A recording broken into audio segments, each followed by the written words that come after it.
Andre, you kind of touched on it as you were responding to our answers on the last question, but you mentioned obviously you want to change things up if things aren't going the way you planned, but also even when things are going well, you don't want to just coast. You want to be kind of reevaluating how you can approach the work that you're doing. And I would say that's kind of how we look at this.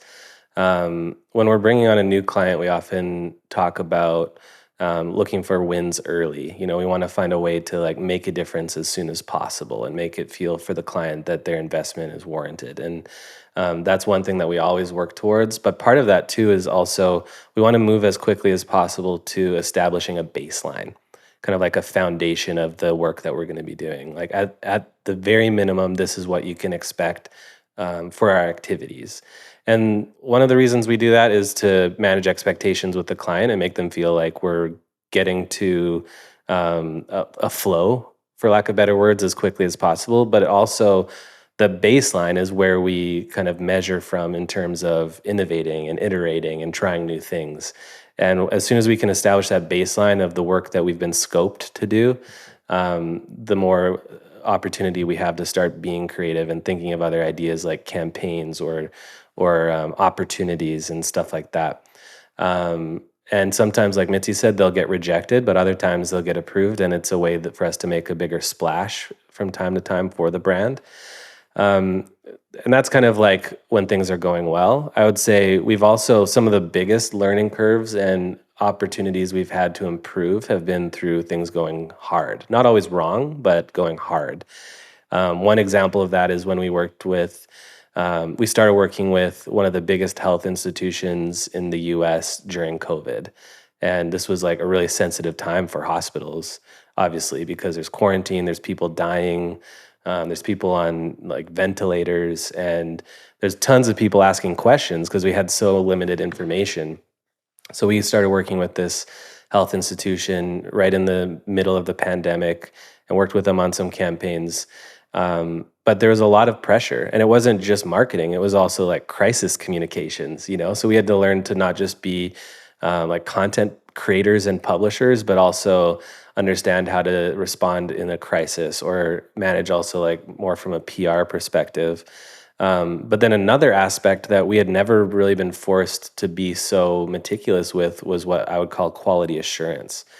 And, you know, sometimes we know typos happen on social media, or there might be an error in a graphic, or like a logo might get cut off or something like that. And we try to avoid that.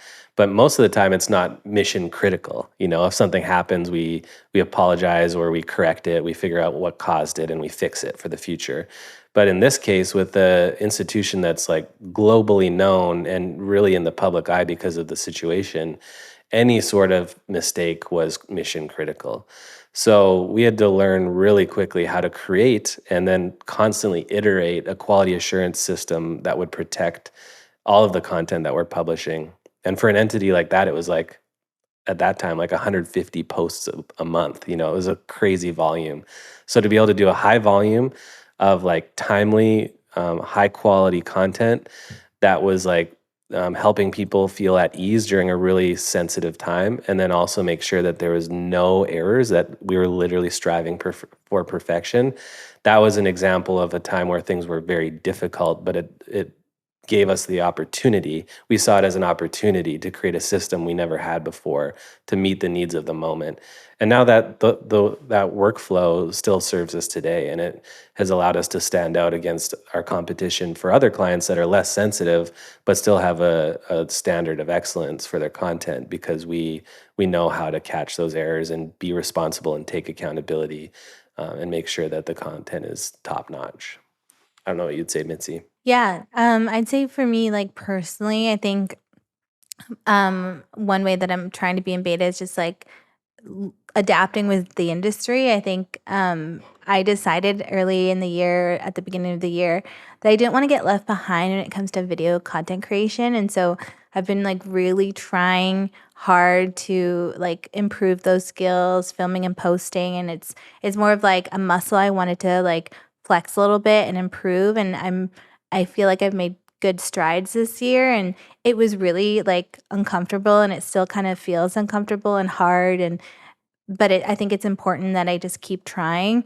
I also think that this podcast has helped us stay in beta too, because we get to learn from so many really great like thinkers and minds in the industry, and we get to have conversations, and I get to be selfish and ask some questions that I have that could maybe help me in my work. So I feel like that's been good. And then our other podcast, Tea for Lunch, has been like a really good way that helped me stay in beta, because I wanted to like be better at being reactive with video, talking about a subject matter, and also like understanding what's happening. And so that's a great medium for that. So I feel like every time I want to improve something, I just like, or try to improve in a way for myself, I just try to find ways that we can do it as Arcade. And it's been really cool to like be able to like set that up. And so I think those are some of the ways that I'm trying to stay in beta, apart from like reading everything I can and just like consuming content thoughtfully and things like that.